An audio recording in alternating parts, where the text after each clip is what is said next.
नमस्कार दोस्तों, स्वागत है आपका आपकी अपनी तक्षशिला अकेडमी जोधपुर के यूट्यूब पेज पर। दोस्तों, अपन चला रहे हैं राजस्थान इतिहास, राजस्थान भूगोल और राजस्थान कला और संस्कृति से संबंधित महत्वपूर्ण प्रश्नों की एक प्रश्नमाला यानी एक टेस्ट सीरीज चला रहे हैं, जो आपके हर एग्ज़ाम में महत्वपूर्ण साबित होगी। तो दोस्तों, इसी कड़ी में अपन पहला सवाल पढ़ते हैं कि बनी ठनी पेंटिंग शैली का संबंध किस शहर से है? ए बीकानेर, बी किशनगढ़, सी बूंदी और डी सांगानेर।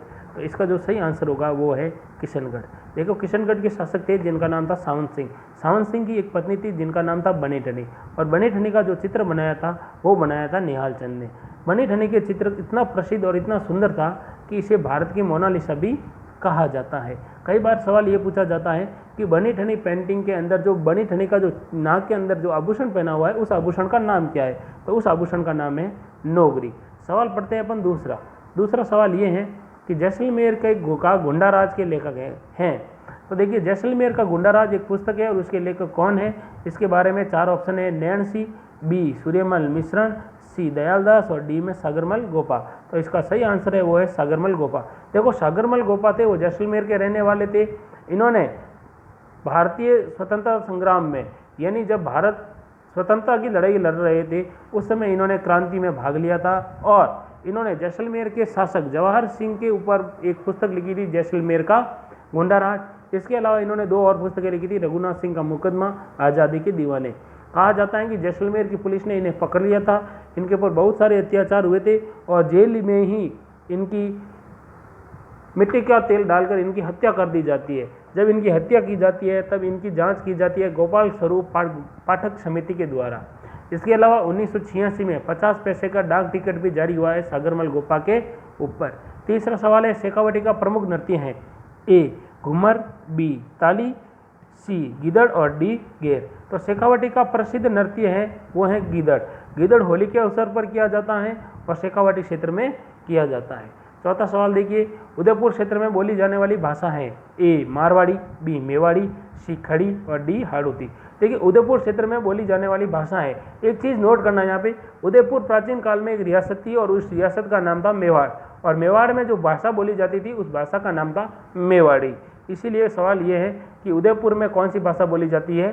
तो मेवाड़ी भाषा बोली जाती है। सवाल है 5वां, बादशाह का मेला कहाँ लगता है? तो 4 ऑप्शन है इसके, ए अजमेर, बी ब्यावर, सी बूंदी और डी कोटा। तो सही आंसर है वो है ब्यावर। तो बादशाह का मेला कहाँ आयोजित होता है? वो होता है ब्यावर में। प्रश्न है 6, 84 खंभों वाली छतरी कहाँ स्थित है? ए जयपुर, बी उदयपुर, सी बूंदी और डी कोटा। तो इसका सही आंसर है वो है बूंदी। देखिए, बूंदी में 84 खंभों की जो छतरी है वो एक व्यक्ति हैं जिनका नाम है धाबाई देवा, जो गुर्जर जाति के थे, उनकी स्मृति में बनाई गई है।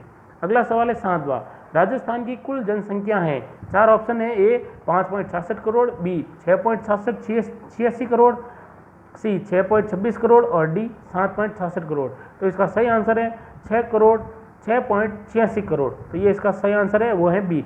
देखो, राजस्थान का भारत में क्षेत्रफल की दृष्टि से तो पहला स्थान है, लेकिन जनसंख्या की दृष्टि से कौन सा स्थान है? वो है 8वां। सवाल है 8वां, पांचना बांध किस जिले में है? तो पांचना बांध करौली जिले में स्थित है। पांचना बांध करौली जिले में स्थित है। सवाल 9वां, सेवण घास किस जिले में मुख्यतया पाई जाती है? तो दोस्तों, सेवण घास है, इसके 4 ऑप्शन है। ए जैसलमेर, बी बाड़मेर, सी भरतपुर और डी बांसवाड़ा। तो सही आंसर है वो है जैसलमेर। जैसलमेर के अंदर एक भूगर्भ जलपट्टी है, उस जलपट्टी में सेवण घास बहुतायत से उगती है और सेवण घास है वो पौष्टिक आहार घास मानी जाती है। इसके अलावा जैसलमेर के अंदर प्रमुख घासें उगती है, उनके इस सेवण के अलावा धामण है, करड़ है, अंजन है, ये भी घास की एक किस्में हैं। फिर अगला सवाल है कि ऊँट के बीमार होने पर किस लोक देवता की पूजा की जाती है? तो राजस्थान में जब ऊँट बीमार होता है तो किस लोक देवता की पूजा की जाती है? इसके 4 ऑप्शन है। ए गोगा जी, बी तेजा जी, सी पाबू जी और डी केसरिया कुंवर जी। तो सही आंसर है वो है पाबू जी। तो राजस्थान में जब कभी ऊँट बीमार होता है तब पाबू जी की पूजा की जाती है। अब ऊँट से संबंधित बात करते हैं। देखिए, राजस्थान के अंदर पालतू पशु की श्रेणी में ऊँट को राज्य पशु का दर्जा दिया गया है। ऊँट है, ऊँट के जो बच्चा होता है उसको तोड़िया कहा जाता है। ऊँट के अंदर एक रोग पाया जाता है, वो सर्रा रोग पाया जाता है। ऊँट के गले का आभूषण है, उसका नाम है गोरबंद है। इसके अलावा ऊँट को कहा जाता है रेगिस्तान का जहाज। इसके अलावा ऊँट के जो पालती है उस पालने वाली जाति का नाम है रायका या रेबारी। और रायका या रैबारी जाति के लोग जब शादी करने के लिए अपने ससुराल जाते हैं तब बारात लेकर जाते हैं, तब जो दूल्हा होता है वो ऊंट पर सवार होकर जाता है। ठीक है, अगला सवाल, राजस्थान की एकमात्र मुस्लिम रियासत थी।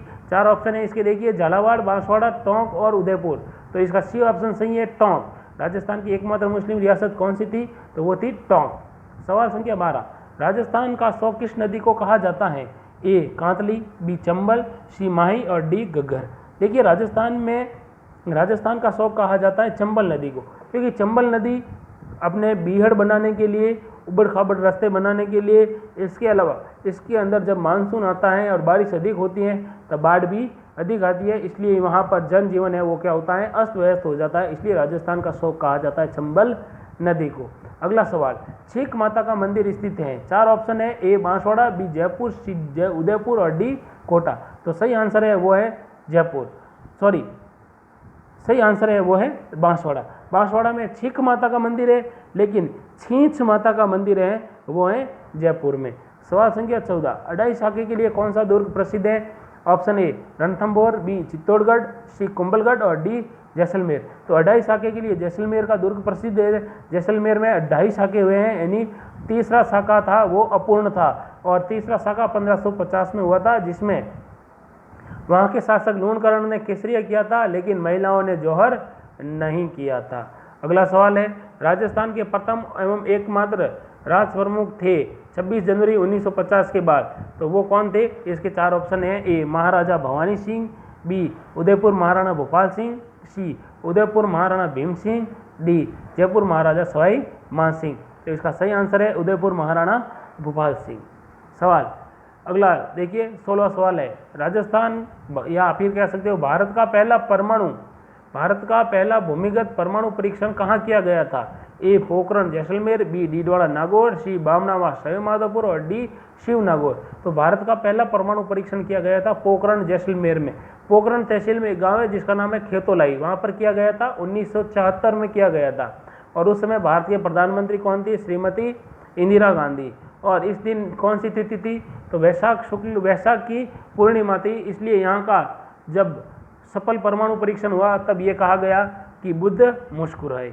सवाल देखिए 17, बावड़ियों का शहर के नाम से प्रसिद्ध शहर है।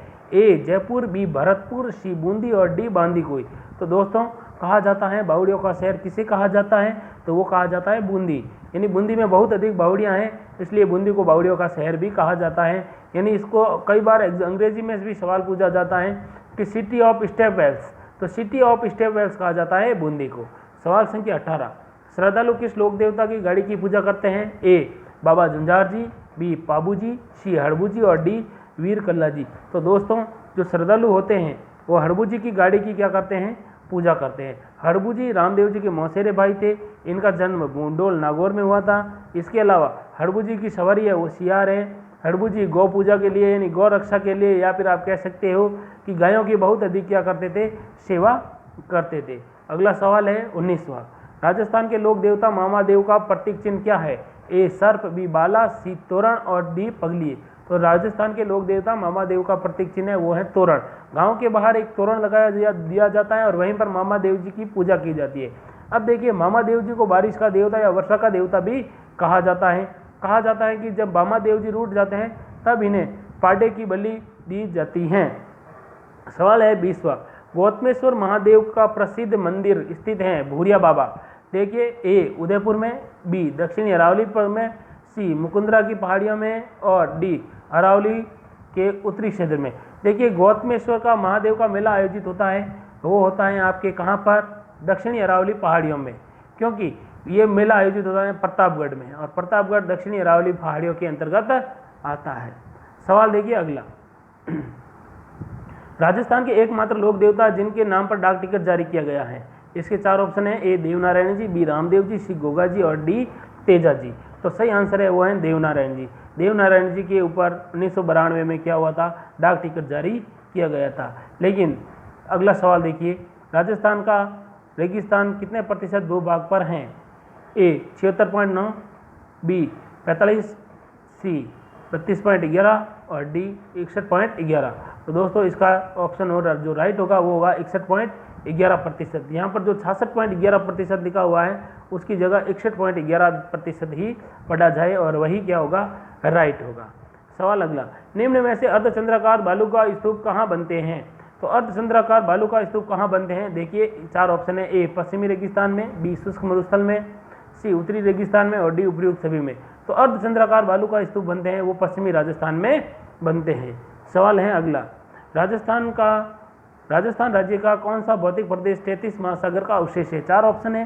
पूर्वी बेसिन प्रदेश, बी अरावली पश्चिमी मरु प्रदेश, सी दक्षिण पूर्वी हाड़ौती पठार और डी अरावली पहाड़ी प्रदेश। तो सही राइट होगा वो इसका होगा पश्चिमी मरु प्रदेश, क्योंकि राजस्थान का मरुस्थल है वो 33 महासागर का ही अवशेष माना जाता है।